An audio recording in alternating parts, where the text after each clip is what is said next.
Hello, everybody. Spot of Nerd here. Not gonna lie to you, I might sound a little bit low, a little bit kind of out of it, but I wanted to get out a couple more episodes before the new year because I do want to do. If you watch the YouTube channel, I still do it because I'm gonna still do it. I used to do a best and worst of the year. So I kind of want to finish the year out with the best and worst of 2022. And crazy thing is I actually wrote a list and I watched a lot of movies in 2022.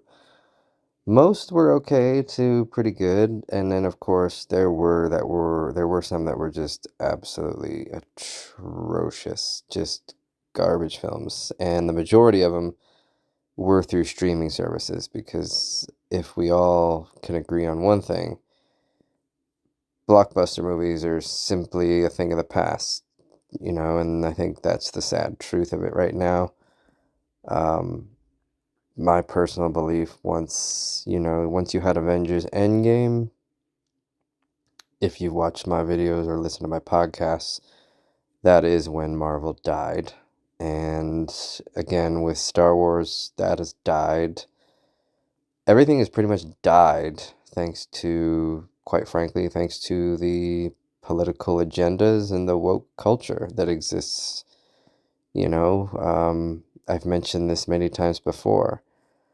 I have no problem with folks wanting to be themselves in whatever manner or fashion that might be, but just do it for yourself and stop shoving it down everybody else's throats. I really don't see that as a very hard concept, but a lot of these corporations and a lot of these businesses and these movie blockbuster people, they don't seem to understand it. And in fact, it is actually now in writing that Hollywood in 2022 alone has lost over $500 billion. Gee, I wonder what that could be from. So, again, just want to make it very clear that I am all for diversity, inclusion, the whole nine yards. But as I will always use the greatest scene in Star Wars The Last Jedi, when Luke is drinking milk from a tit. Please, anybody out in the world, please explain to me the significance of that in the Star Wars universe. Because here's the spoiler alert. You can't convince me that that has anything to do with anything other than pushing basically the envelope, crossing that line of how far can we go.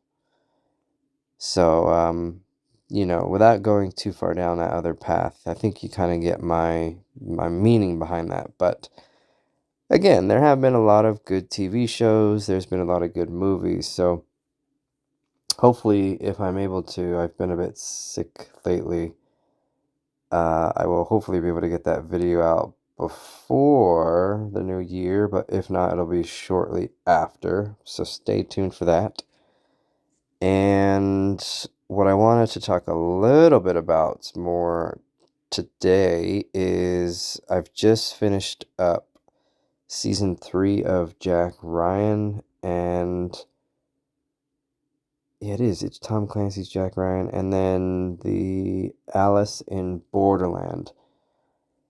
Now, if you are not watching Alice in Borderland, you are missing out quite possibly on one of the greatest shows that has ever been written. If you enjoyed Squid Game, this show exceeds Squid Game on so many levels in the best possible way. The concept of the show is these people are basically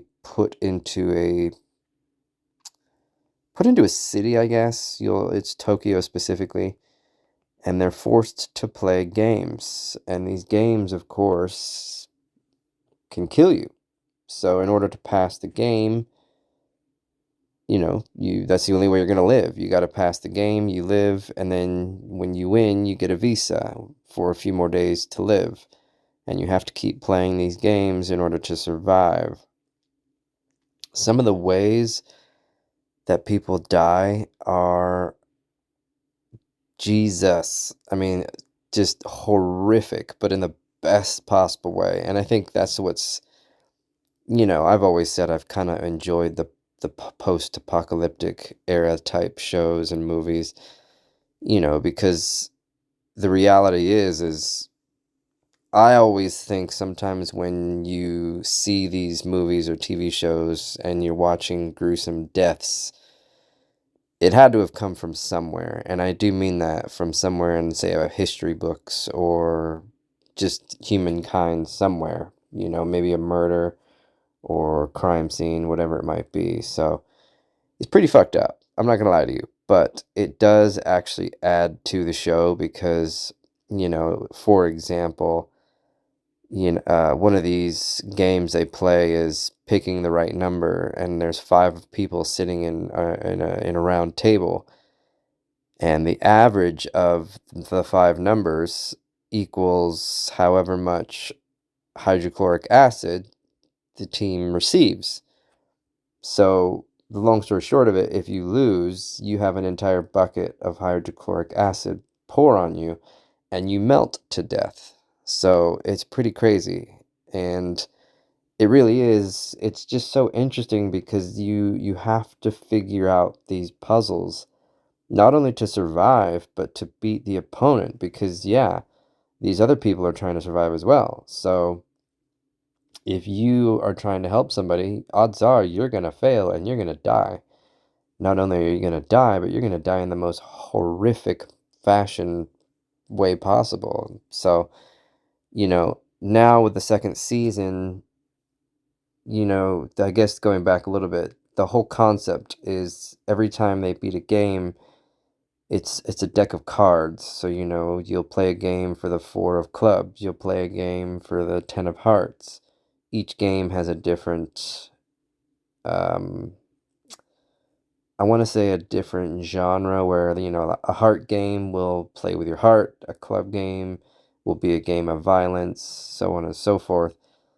So in season 2, they're actually dealing now with the face cards. And as you can imagine, these are like the boss cards if you've ever played a video game. So they're a lot harder to defeat, but the story has just exponentially blown up in the best possible way because they've really added to the intricate details of what they gave us in the first season. So it really is something incredible to watch from a storytelling to a character development.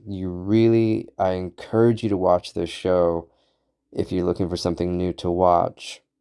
Definitely not for the children. Not gonna recommend that. Pretty horrible. So do not have your children watch this show. They'll be having nightmares for a very long time. But they do kind of end it on a cliffhanger. I won't spoil it, but let's just say that with any deck of cards, you have a Joker card. So we'll see what happens there. But I really do hope they kind of maybe give us one more season to kind of wrap things up because spoiler, the season 2 does kind of wrap things up, but at the same time it doesn't, if you get my drift. It's kind of one of those shows you could go further, but you also maybe not. So I guess we'll just kind of have to see what happens there. And then again, you cannot, dear God, I hope you're not missing the Jack Ryan series with Jim from The Office.